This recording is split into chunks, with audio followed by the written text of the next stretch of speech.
제가 문제를 한번 내보겠습니다. 문제를 낼 테니까 다음 속담의 공통점이 뭔지 한번 잘 맞춰 보시길 바랍니다.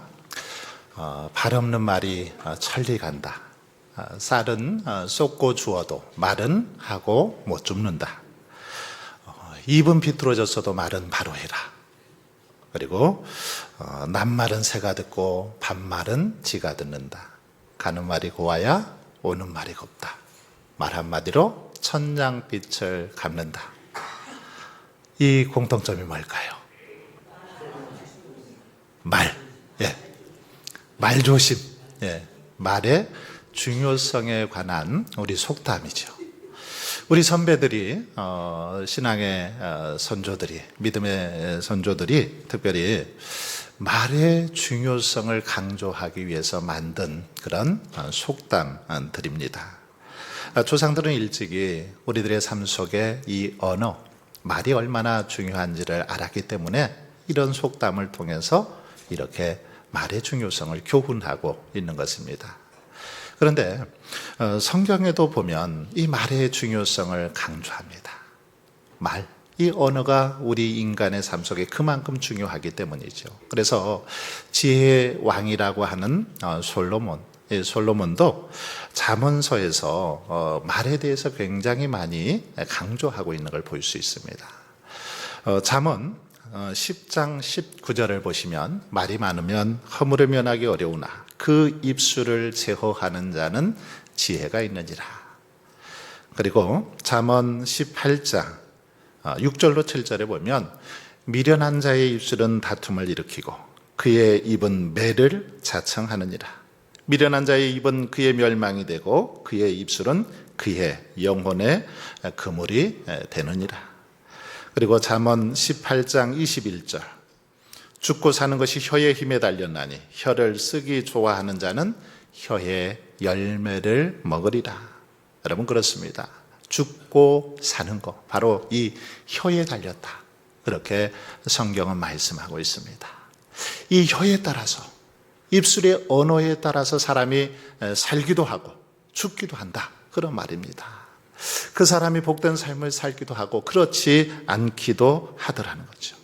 화를 당할 수도 있더라는 것입니다. 말 한마디에 따라서 매를 자청하고 멸망으로 치닫게 되기도 하더라는 거죠. 출애굽한 이스라엘 백성들, 그들이 왜 여러분 광야에서 다 죽게 되었습니까? 그들이 죽은 이유가 뭡니까? 그들은 한마디로 말하면 이 말을 잘못 놀렸기 때문이죠. 함부로 말을 하다가 죽었습니다. 즉 그들은 모세와 하나님께 원망과 불평을 하다가 죽었던 것을 볼 수 있습니다. 이스라엘 백성들은 가나안 땅을 목전에 두고 12명의 정탐꾼을 보내죠. 가데스 바네아에서 이제 12명의 정탐꾼을 보내서 그 땅이 어떠한지 40일 동안 열심히 보고 오죠. 정탐을 하고 옵니다. 그런 다음에 와서 보고를 하게 되죠. 보고를 하게 되는데 여호수아와 갈렙 이 두 사람만 하나님이 함께 하시면 능히 그 땅을 취할 수 있다라고 이렇게 보고를 하죠. 그런데 나머지 이 10명의 사람들은 가나안 족속들 우리보다 강하여 우리는 그 백성을 치지 못한다. 그 땅의 그 거주민을 삼키는 땅이요. 그 백성은 신장이 장대해서 우리는 그들 앞에 메뚜기 같은 존재다. 그러니 우리는 취할 수 없다라고 악평을 합니다. 이 말을 듣고 나자 10명의 정탐꾼들이 이 말을 하고 나자 모여있던 이스라엘 백성들, 이스라엘 자손들이 밤새도록 통곡을 하면서 모세와 아론을 원망하죠. 뭐라고 원망합니까? 우리가 애굽 땅에서 죽었거나 이 광야에서 죽었으면 좋았을 것을 어찌하여 여호와가 우리를 그 땅으로 인도하여 칼에 쓰러지려 하려 하는가? 우리 처자가 사로잡히리니 애굽으로 돌아가는 것이 낫지 아니하랴. 이렇게 원망하는 불평하는 이스라엘 자손들의 모습을 볼 수 있습니다. 여러분, 그런데 이런 이스라엘 백성들의 원망을 하나님께서는 다 듣고 계셨습니다. 들으셨습니다. 그래서 그들을 향해서 아주 단호하게 경고하시죠. 민수기 14장 28절로 29절 말씀을 보십시오. 너희 말이 내 귀에 들린 대로 내가 너희에게 행하리니 너희 시체가 이 광야에서 엎드러질 것이라. 너희 말, 너희들이 한 말이 내 귀에 들린 대로 내가 너희에게 행하겠다 하면서 너희들 말대로 너희들 광야에서 죽게 하겠다. 그런 지금 말씀입니다. 이스라엘 백성들이 뭐라고 말했습니까? 이 광야에서 죽었으면 좋았을 것을. 그러면서 악담을 하죠. 불평을 하고 원망을 했습니다. 그런데 자신들의 말대로 결국 그들은 하나님의 징계로 광야에서 다 죽게 되었던 걸 볼 수 있습니다. 여러분, 살아 역사하시는 하나님은 우리의 모든 말을 다 듣고 계십니다. 우리 하나님은 얼마나 청력이 좋으신지 정말 단 한마디도 놓치지 않으시고 다 듣고 계십니다. 우리가 하는 말 한마디 한마디, 이 말씀을 다 듣고 계신다는 거죠. 이스라엘 백성들, 그들이 하는 말을 다 들으셨던 것처럼 오늘 우리의 말을 다 듣고 계신다라는 것입니다. 그래서 예수님께서는 마태복음 12장 36절로 37절에서 이렇게 말씀하셨습니다. 내가 너희에게 이르노니 사람이 무슨 무익한 말을 하든지 심판날에 이에 대하여 신문을 받으리니 내 말로 의롭다 함을 받고 내 말로 정죄함을 받으리라. 그렇습니다. 우리가 무슨 말을 하든지 간에 이 말에 대해서 심판날에 의롭다 함을 받을 수도 있고 정죄함을 받을 수도 있다라는 것입니다. 평소에 어떻게 말하느냐에 따라서 그렇게 되어진다라는 거죠. 그러므로 여러분, 오늘 우리들은 하나님 앞에서 늘 말을 조심하며 살아가야 될 줄 믿습니다. 함부로 말하지 말고 신중하게 가려서 말해야 된다라는 거죠. 전능하신 하나님께서 우리의 모든 말을 다 듣고 계시기 때문입니다. 여러분, 이 말이라는 것은 그 사람의 인격을 이렇게 드러내 줍니다. 보여줍니다. 말을 하는 걸 보면 그 사람의 언어의 그 사용하는 언어를 보면 그 사람이 어떤 사람인지를 알 수 있다라는 거죠. 그 사람의 생각, 그 사람의 어떤 가치관을 알 수 있습니다. 왜냐하면 자연스럽게 이 언어에서, 말에서 표현이 되기 때문이죠. 특히 이 말에는 사람의 심령을 살리기도 하고 죽이기도 하는 그런 능력이 있습니다. 따라서 하나님을 섬기는 성도들, 특별히 언어 생활을 늘 조심해야 합니다. 언어를 잘 가려서 해야 되죠. 말이 얼마나 중요한지 모르기 때문입니다.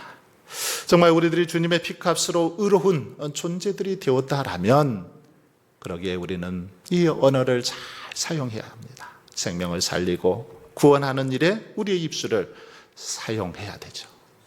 사람을 세우고 격려하는 일에 우리의 입술을 사용해야 됩니다. 사람을 살리는 의인의 입이 되어야지 사람들에게 상처를 주고 아픔을 주는 그런 악인의 독이 되어서는 절대로 안 되는 것입니다. 한 나무꾼이 깊은 산에 나무를 하러 들어갔다가 그만 길을 잃어버렸습니다. 그런 차가운 이 가을 바람에 후두루들 이렇게 떨었지만 다행히 이 사냥꾼을 만나게 되어서 사냥꾼의 집에서 하룻밤을 묵게 되었습니다. 사냥꾼은 이 팔에 이렇게 상처가 있었지만 상처난 팔로 정성껏 이렇게 음식을 해서 이 나무꾼에게 대접을 해 주었습니다. 저녁 식사를 잘 차려서 그렇게 대접해 주었습니다. 다음 날 사냥꾼은 이제 나무꾼에게 잠 잘 잤느냐라고 물었더니 예, 잘 잤습니다. 당신이 정성껏 차려줘서 맛있게 먹었다. 그러면서 하는 말이, 그런데 단 한 가지 당신의 몸에서 아주 심한 악취가 나서 너무 괴로웠다. 이렇게 말을 하는 거예요. 이 말에 사냥꾼은 몹시 기분이 좀 상했지만 그냥 넘어갔습니다. 이제 오랜 시간이 지나고 우연히 이 사냥꾼과 나무꾼이 만나게 되었습니다. 그래서 나무꾼이 사냥꾼에게 팔은 다 나았느냐? 예, 팔은 그때 잠깐 아프다가 잘 나았습니다. 그런데 그때 당신이 내게 했던 말, 당신의 몸에서 아주 심한 악취가 난다. 그 악취 때문에 내가 괴로웠다. 이 말은 지금까지도 내 마음에서 잊혀지지 않고 있다. 이렇게 말하더라는 것입니다. 여러분, 진정한 아픔을 주는 거 칼이 아니라 악담이더라는 거죠. 그래서 좋은 말 한마디는 엄동설안의 추위도 따뜻하게 이렇게 느끼게 해주지만 악담은 6월의 더위도 춥게 느끼게 한다라는 그런 속담도 있습니다. 악담. 이게 어쩌면 이 칼보다 더 우리의 마음을 비수처럼 그렇게 찌르더라는 거죠. 그래서 솔로몬은 오늘 본문인 잠언 10장 11절에서 이렇게 말씀하고 있습니다. 의인의 입은 생명의 샘이라도 악인의 입은 독을 머금었느니라. 의인의 입, 생명의 샘이다. 그러나 악인의 입은 독을 머금었다라고 말합니다. 여러분, 그러기에 저와 여러분은 사람들에게 정말 상처를 주고 아픔을 주는 그런 악인의 입술이 아니라 사람을 살리고 세우고 격려하는 일에 그렇게 사용되는 생명의 샘, 의인의 입술들이 다 될 수 있기를 바랍니다. 그런 입술이 되기 위해서 노력할 수 있기를 바랍니다. 그렇다면 여러분, 우리가 어떻게 해야 이 생명의 샘과 같은 의인의 입술이 될 수 있을까요? 그렇게 하기 위해서는 어떻게 해야 됩니까? 그렇게 하기 위해서는 먼저 이 우리 입술에서 부정적인 말을 삼가고 긍정적인 말을 해야 합니다. 부정적인 말, 이것들을 우리 입술에서 제하고 긍정적인 말을 하려고 할 때 생명의 샘과 같은 입술이 될 수 있다는 것입니다. 행복한 가정이나 또 은혜로운 교회, 또 이렇게 분위기가 좋은 회사, 이런 곳에 공통점이 있습니다. 거기에는 늘 부정적인 말을 하지 않고 긍정의 언어를 사용하더라는 것입니다. 긍정적인 말을 회사에서, 가정에서 사용할 때 그 가정이 분위기가 좋아지고 그 속에 속한 사람들이 행복하게 그렇게 살아가더라는 것입니다. 안 돼. 뭐 내가 하는 것이 다 그렇지. 너는 어찌 맨날 그 모양이냐 하는 이런 부정적인 말 해서는 안 된다는 겁니다. 맨날 뭐 가족들 흉이나 보고 사장 흉이나 보고 또는 교인들 흉이나 봐서는 절대로 분위기가 좋아질 수 없습니다. 부흥할 수 없다라는 것이죠. 미국의 영적인 지도자 슐러 목사죠. 슐러 목사는 그래서 이렇게 자기 대문에 이런 말을 써놓았습니다. 이 문 안에 들어오는 자는 모두 긍정적인 말을 사용하십시오. 이 말을 하기 싫거든 입이나 다물고 계시오. 참 재미있지 않습니까? 저도 우리 교회 입구에다가 이런 말을 좀 써놓고 싶어요. 이 문 안에 들어오는 자는 모두 긍정적인 말을 사용하십시오. 그렇지 않거든 입을 꾹 다물고 계십시오. 그렇게 정말 써놓고 싶을 정도입니다. 여러분, 하나님은 광야에서 이스라엘 백성들에게 만나와 메추라기와 또 물을 먹이시고 많은 기적을 보여주셨죠. 하지만 이스라엘 백성들은 어떻습니까? 하나님 앞에 감사하고 하나님 앞에 하나님을 찬양하기보다는 불평하고 원망했던 걸 볼 수 있습니다. 부정적인 말을 쏟아냈죠. 결국 그러다 다 망하게 되었습니다. 그러나 욥은 어떻습니까? 그는 입으로 결코 부정적인 말을 뱉지 않았습니다. 욥은 하루아침에 자신의 모든 재산 그리고 자신의 자녀들이 다 죽음을 그렇게 맞게 되었지만 그런 상황 속에서도 부정적인 말을 하지 않죠. 절망의 순간에도 욥은 오히려 긍정의 언어를 사용하죠. 오히려 하나님을 찬송하며 하나님 앞에 감사하며 나아가는 그런 욥의 모습을 볼 수 있습니다. 그래도 결국 하나님께서는 욥의 믿음을 보시고 처음보다 갑절의 축복으로 축복해 주셨던 것을 볼 수 있습니다. 여러분, 이 앞서 말씀드린 민수기의 그 정탐꾼들을 한번 보십시오. 10명의 정탐꾼들은 우리는 그들 앞에 메뚜기와 같다라고 부정적인 보고를 합니다. 그러나 여호수아와 갈렙은 하나님께서 우리와 함께 하시면, 우리는 비록 부족하고 연약해도 하나님이 함께 하시면 능히 저들을 그 땅을 취할 수 있다. 저들은 우리의 밥이다. 이렇게 말하고 있는 것을 볼 수 있습니다. 하나님은 결국 긍정적인 언어를 사용했던 여호수아와 갈렙만을 가나안 땅에 들어가게 하셨습니다. 여러분, 우리 사람들은 누구나 말에 실수가 있죠.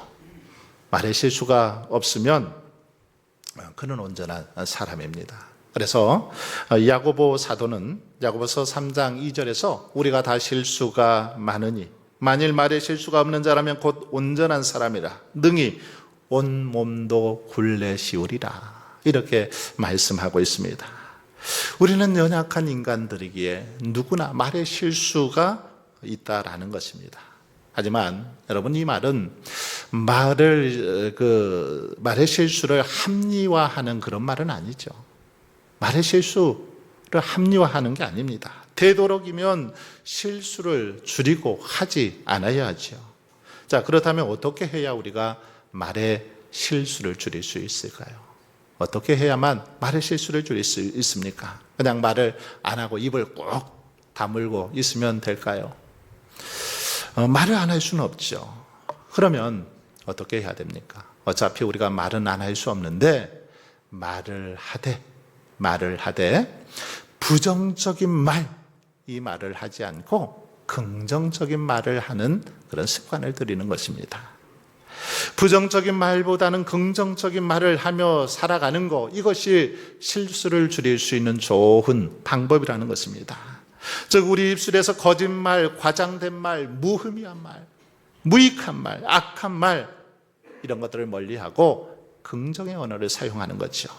불신과 의심, 원망과 불평의 말 대신 감사와 찬송의 말을 하는 것입니다. 격려와 위로의 그런 언어 생활을 하는 것입니다.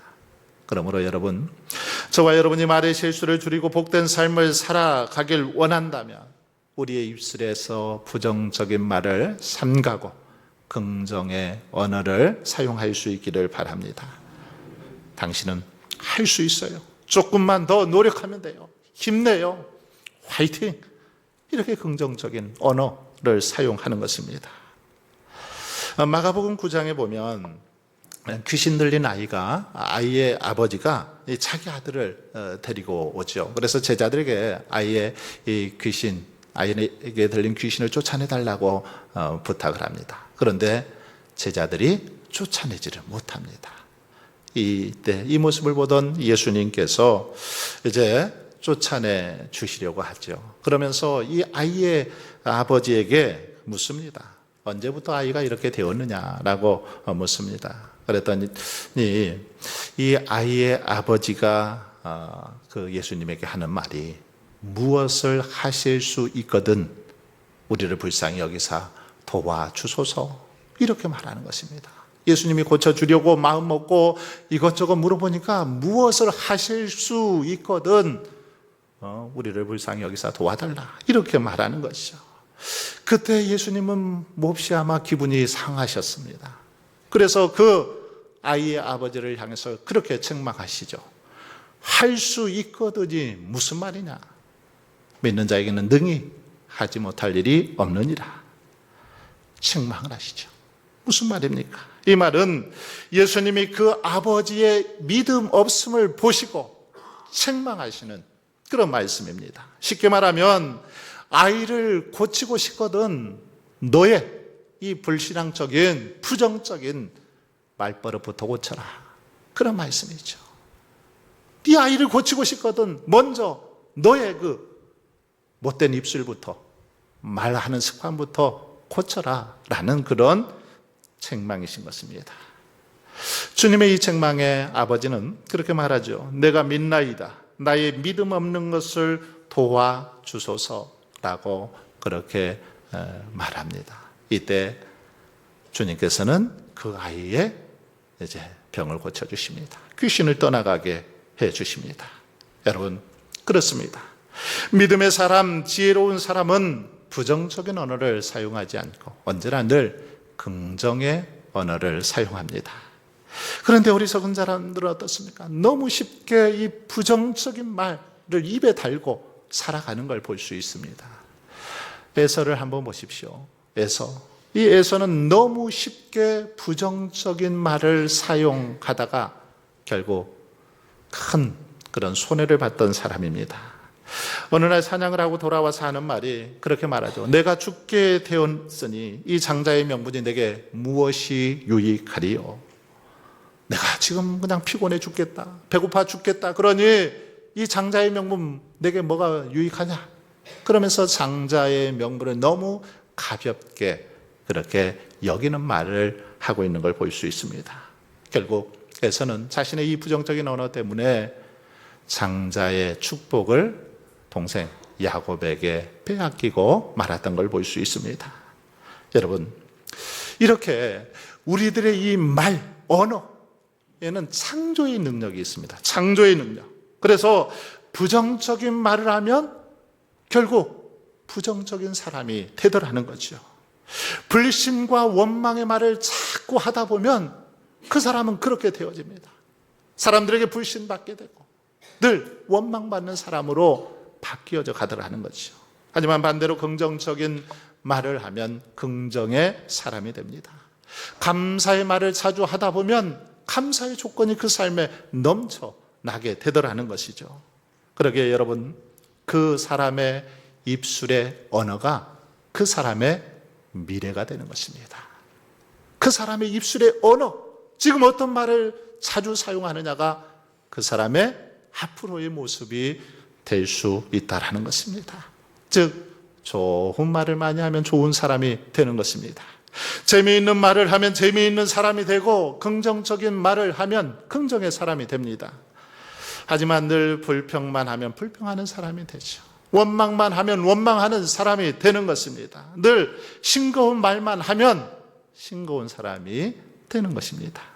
그러므로 여러분, 저와 여러분이 좀 더 성숙하고 정말 변화된 삶을 살아가기를 원한다면 먼저 이 우리의 말, 언어 습관부터 바꾸어 갈 수 있기를 바랍니다. 말이 변하지 않으면 삶이 변하지 않기 때문이죠. 우리의 언어가 바뀌지 않으면 우리의 삶 또한 바뀔 수 없습니다. 한창 정치 활동을 왕성하게 했던 이 루즈벨트가 39세 때 갑자기 이 소아마비에 걸리게 됩니다. 그래서 걸을 수가 없는 겁니다. 하루아침에. 걸을 수가 없습니다. 그래서 이게 다리에 교정기를 착용하고 또 휠체어를 타지 않으면 거동할 수 없게 된 것입니다. 그러니 얼마나 힘들었겠습니까? 너무너무 괴롭고 절망스러웠죠. 그런 절망에 빠져서 온종일 집안에서만 그렇게 지냈습니다. 그런데 비가 그치고 날이 이렇게 맑게 개인 어느 날 그의 아내 엘레나가 이 루즈벨트의 그 휠체어를 이렇게 밀면서 정원으로 나갔습니다. 정원을 산책하면서 그렇게 이 아내가 루즈벨트에게 말하는 것입니다. 비가 온 뒤에는 반드시 이렇게 맑은 날이 옵니다. 당신도 마찬가지예요. 뜻하지 않은 병으로 다리는 불편해졌지만 그렇다고 당신 자신이 달라진 거 하나도 없어요. 여보, 우리 좀 더 힘을 냅시다. 이렇게 말하는 겁니다. 아내의 말에 루즈벨트는 하지만 나는 영원한 불구자요. 그래도 나를 사랑하겠어. 아니, 왜 그런 섭섭한 말을 해요? 그럼 내가 지금까지 당신의 두 다리만 사랑했습니까? 아내의 이 재치 있는 말에 루즈벨트는 용기를 얻게 됩니다. 그래서 나중에 장애인의 몸으로 이제 미국의 대통령이 되죠.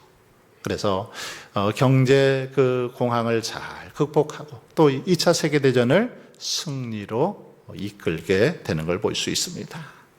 아내의 위로의 말 한마디, 아내의 격려의 말 한마디가 그를 다시 일어나게 했고 대통령의 자리에까지 오를 수 있도록 했다라는 것입니다. 사랑하는 성도 여러분, 이처럼 우리의 말, 언어에는 사람을 살리기도 하고 죽이기도 하는 능력이 있습니다. 그래서 하나님께서는 결코 인간의 말, 이 말을 그냥 흘려보내지 않으시고 어떤 말이든지 그 말에 책임을 지도록 하십니다. 그러므로 여러분, 저와 여러분은 어떻게 이제 말해야 될까요? 말을 함부로 뱉는 미련한 자들이 되어서는 안 될 것입니다. 말 한마디를 하더라도 과연 이 말이 필요한가? 덕을 세우는 말인가? 혹시 다른 사람에게 상처가 되는 말은 아닌가?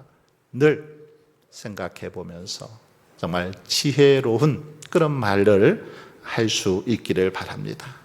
정말 그 사람에게 덕이 되는 말, 은혜를 끼치는 말, 위로를 주는 말, 사람을 세우고 살리는 말, 그런 말들을 할 수 있기를 바랍니다.